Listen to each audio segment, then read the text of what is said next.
कल की 2898 एडी को लेकर भले ही अब हम बहुत कुछ जान चुके हैं, पर फिर भी कुछ सवाल ऐसे हैं जिनके जवाब अब तक हमें नहीं मिले और शायद मिलेंगे भी नहीं, क्योंकि ये सवाल मूवी के उन पहलुओं को दर्शाते हैं जो अगर मूवी के पहले हमारे सामने रख दिए जाए तो शायद स्पॉइलर हो जाएंगे। और आज हम ऐसे ही कुछ इंपॉर्टेंट सवालों पर डिस्कस करने वाले हैं जो मूवी देखने के पहले तुम्हारा अपने दिमाग में फिट करना जरूरी है, ताकि मूवी में तुम्हारा इंटरेस्ट और बढ़ सके। अब भाई लोग, ये सवाल तुम्हारे मन में भी एक बार जरूर आया होगा कि डायरेक्टर नाग अश्विन ने इतना प्रमोशनल मटेरियल हमारे सामने रखा, लेकिन अब तक कमल हसन को क्यों नहीं दिखाया। अब देखो, सिर्फ ग्लिम्स की ही बात नहीं, वो चाहे तो बाकी कास्ट की तरह अपने विलन का भी एक पोस्टर दिखा सकते थे, पर उन्होंने ऐसा नहीं किया। अब यूट्यूब पर तुमने बाकी सबको कहते हुए भी सुना होगा कि ये एक मार्केटिंग स्ट्रेटजी है। आई नो कि वो विलन के अराउंड सस्पेंस क्रिएट करने की कोशिश कर रहे हैं और काफी सस्पेंस बन भी चुका है, पर इसकी एक दूसरी भी साइड हो सकती है जिस पर किसी का ध्यान ही नहीं गया। वो ये कि हो सकता है कि कमल हसन का किरदार कुछ इस तरह का हो कि उसे सिर्फ मूवी में ही दिखाया जा सकता है और उसके अलावा उसका एक पोस्टर भी बनाना पॉसिबल नहीं है। अबे तेरा दिमाग खराब है क्या? उल्टी सीधी बातें क्यों करता? उल्टा पैदा हुआ था क्या? दिमाग खराब है क्या तेरा? नहीं समझे ना? चलो कोई बात नहीं, मैं हूं ना। तुम्हें वो कैप्टन अमेरिका विंटर सोल्जर वाला डॉक्टर अरविंद जोला याद है, जिसके ब्रेन को एक कॉम्प्लिकेटेड कंप्यूटर सिस्टम में डाला गया था ताकि मरने के बाद भी वो जिंदा रहे। तो मुझे ऐसा लगता है कि यहाँ कमल हसन के साथ भी ऐसा ही हो सकता है, क्योंकि कली का कोई बॉडी फॉर्म नहीं है और दूसरी बात, वो अगर महाभारत काल से जिंदा भी है, भले ही लोगों के भीतर ही क्यों ना हो, लेकिन फिर भी कल्कि से लड़ने के लिए उसे अपने असली रूप में आना ही पड़ेगा और उससे पहले हमें उसकी स्मृति को दिखाना ही पड़ेगा। मतलब अगर उसे किसी इंसानी बॉडी में डालना है तो उसकी एक स्मृति तो दिखानी ही पड़ेगी ना। और इसीलिए मुझे ऐसा लगता है कि मेकर्स कली को ठीक उसी तरह दिखा सकते हैं जैसे कि कैप्टन अमेरिका विंटर सोल्जर में डॉक्टर जोला को दिखाया गया था, ताकि वो आगे चल के उसे एक बॉडी में जन्म दे सके और इससे उस चीज का भी सेंस बनेगा कि कली कैसे इतने सालों तक जिंदा रह पाया। और इसीलिए बच्चा लोग, ये रीजन हो सकता है कि अभी तक डायरेक्टर नाग अश्विन ने क्यों कमल हसन को नहीं दिखाया है। हालांकि बहुत ही जल्दी इसका ट्रेलर आ रहा है, तो हमें शायद इस सवाल का जवाब मिल जाएगा कि आखिर क्यों कमल हसन को एज अ कल्कि अभी तक प्रेजेंट किया नहीं गया है और डायरेक्टर नाग अश्विन कमल हसन को एज अ कल्कि किस तरह से प्रेजेंट करने वाले हैं। और कसम से मैं कली को देखने के लिए उतना एक्साइटेड हूँ जितना कि तुम अपनी पड़ोसी आंटी को, आई मीन आंटी की बेटी को देखने के लिए होते हो। गजब टूबीबाज आदमी। दूसरा सवाल जो दोनों एपिसोड देखने के बाद मेरे मन में घूम रहा है वो ये है कि क्या बुज्जी जैसे सेल्फिश और चालाक एआई पर यकीन करना सही है। ये सवाल उठाने का सबसे बड़ा रीजन तो यही है कि वो कली के टीम में है और जब सेकेंड एपिसोड के लास्ट में वो भरवा की दोस्त बन चुकी है, तो भी तुम ये मत समझना कि वो उसकी टीम में है। दरअसल वो अभी भी कली की टीम में ही है। उसने पहले भरवा का यूज किया अपनी एक बॉडी बनाने के लिए, यानी ये वाली गाड़ी, और उसके बाद उसे सीधा चकमा दे के कॉम्प्लेक्स में जाने की कोशिश की। लेकिन जब उसे पता चल गया कि वो कॉम्प्लेक्स के सिस्टम से बाहर हो गई है और अब सिर्फ भैरवा ही उसे कॉम्प्लेक्स में वापस ले जा सकता है, तब उसने भैरवा के साथ रहने का प्लान बनाया। और सिर्फ इसीलिए बुज्जी पर भरोसा नहीं किया जा सकता है और मुझे उस पर फुल डाउट है कि वो आगे चल के भैरवा का जरूर काटेगी। और अगर हम थोड़ा सा आगे की सोचे तो मे भी इसे कली ने ही जानबूझकर भैरवा के पास भेजा हो, और ऐसा होने के चांसेस इसलिए भी बढ़ जाते हैं क्योंकि मेकर्स बुज्जी और भैरवा के रिलेशन पर कुछ ज्यादा ही फोकस कर रहे हैं। यानी हमारे मन में जब एक बार ये बात बैठ जाए कि बुज्जी और भैरवा बहुत अच्छे दोस्त हैं और हम उन दोनों से कनेक्ट कर पाए, और फिर जब बुज्जी भैरवा काटेगी तो हमें एक सदमा लगेगा। बात हुआ था हमारा उनसे, वो लव करते हैं। चूतिया बनाया तुमको।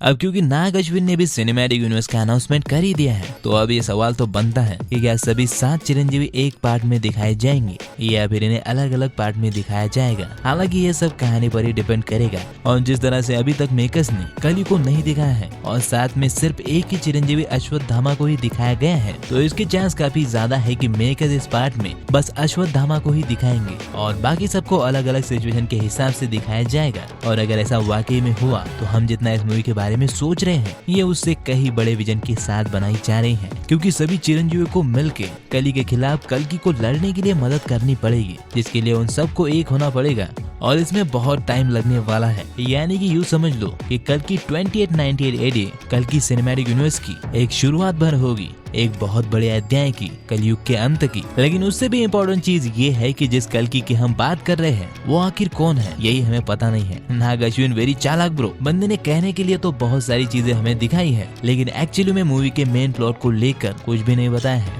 और जो कुछ बताया भी है उसको लेकर भी बस सस्पेंस क्रिएट किया गया है। जैसे कि मूवी के अनाउंसमेंट के वक्त हमें ये चीज पता थी कि इसमें प्रभास एज अ कल्कि हमें दिखाई देने वाले हैं, लेकिन हुआ उससे बिल्कुल उल्टा। प्रभास का नाम भैरवा बता के नाग अश्विन ने हमें सोचने में मजबूर कर दिया कि एक्चुअली में वो कल्कि है भी या फिर नहीं है, क्योंकि भैरवा भोलेनाथ का नाम है। अब भले ही मेरे प्रजाति के जीव इसको लेकर दो ग्रुप्स में बटे हुए हैं, जहाँ एक ग्रुप ये मानता है कि भैरवा ही कल्कि है और दूसरा उसका उल्टा सोचता है, यानी कि उनका मानना है कि भैरवा कल्कि नहीं है। लेकिन सच कहूँ तो हम सबको ये अंदर से पता है कि मूवी में कल्कि को लेकर कुछ भी हो सकता है, क्योंकि डायरेक्टर नाग अश्विन ने कल्कि को लेकर कोई डायरेक्ट हिंट नहीं दिया है। और मुझे ऐसा लग रहा है कि कल्कि एक बच्चा होगा जो बड़ा होने तक कली से आमने सामने नहीं लड़ेगा। अब इसको लेकर हम एक डिटेल वीडियो में ही बात करेंगे, शायद ट्रेलर आने के बाद, ताकि हमें ज्यादा क्लियरिटी मिल सके कि आखिर कल्कि है कैसा। पर फिलहाल ये क्लियर ही नहीं है कि कल्कि प्रभास होंगे या फिर कोई और।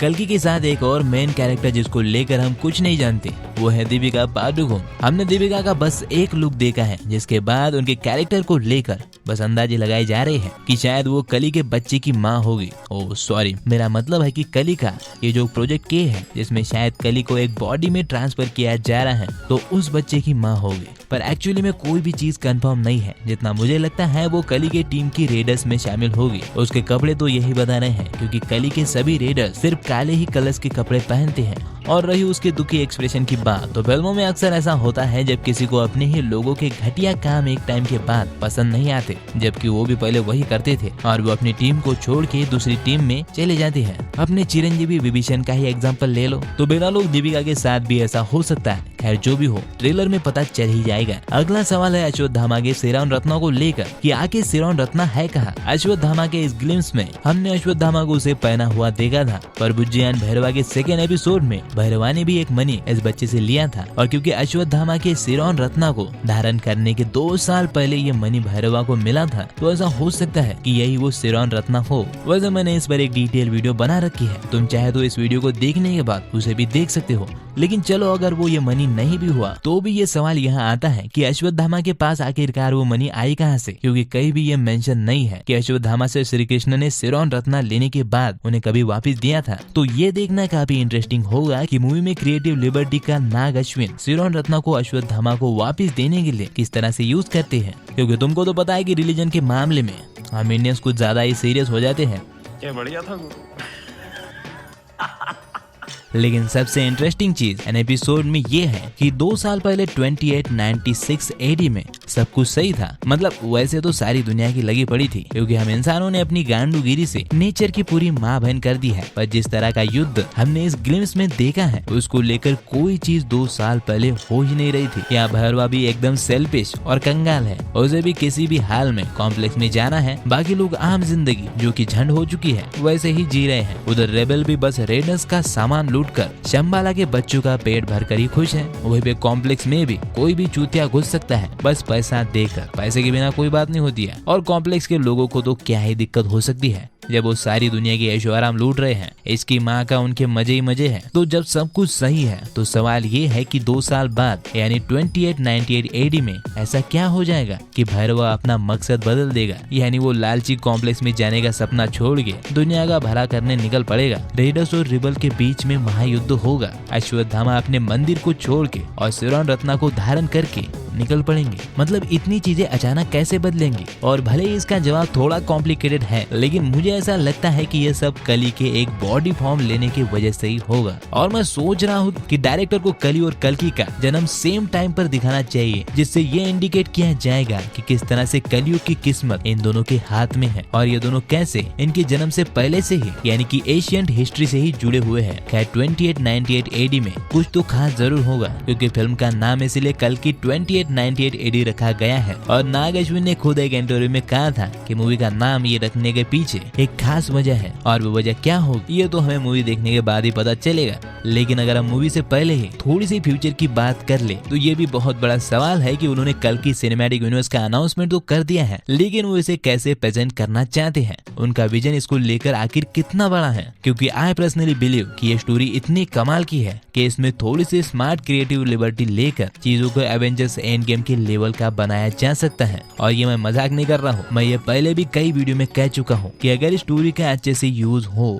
तो बहुत बड़ी और आइकॉनिक सिनेमैटिक यूनिवर्स बनाई जा सकती है, जिसका गोल क्लियर है, कलयुग का अंत, जिसमें कली और कल्कि जैसे कुछ कैरेक्टर छोड़ के आप अपने हिसाब से कुछ इंटरेस्टिंग कैरेक्टर जोड़ सकते हो। पर अगेन बात वहीं पर आ जाती है कि एक अच्छा सिनेमैटिक यूनिवर्स बनाना और उसे एक आइकॉनिक एंड देना कोई खाने की चीज नहीं है भाई। बहुत सारे प्रॉब्लम्स फेस करने पड़ते हैं, ऐसे स्टूडियोज ढूंढने पड़ते हैं जो कि आपके आइडियाज पर पैसे लगा सके और बीच में इंटरफेयर भी ना करे, ऐसे स्टार जो एटीट्यूड छोड़ के एक दूसरे के साथ काम कर सके। और इन सब इश्यूज के बाद आपका कंटेंट भी दमदार होना चाहिए। और ऊपर से अगर आप कल्चरल बिलीव पर अपनी सपनों की इमारत खड़ी कर रहे हो तो आपके घोड़े लगने के चांसेस और बढ़ जाते हैं। तो बच्चा लोग, भले ही हम एक सिनेमैटिक यूनिवर्स के अनाउंसमेंट पर बहुत खुश हो जाते हैं, पर कल की सिनेमैटिक यूनिवर्स तभी आगे बढ़ पाएगी जब मेकर्स के उम्मीद जितना ये मूवी कलेक्शन कर पाएगी। क्योंकि बेटे, चाहे तुम जितनी भी अच्छी फिल्म बना लो, पैसे को इग्नोर नहीं किया जा सकता। वैसे कहा जा रहा है कि 7 जून को इसका ट्रेलर आने वाला है। अगर ये सच है तो उसमें अपने कुछ सवालों के जवाब तो शायद हमें मिल ही जाएंगे। बाकी अगर तुम्हारे पास कोई सवाल हो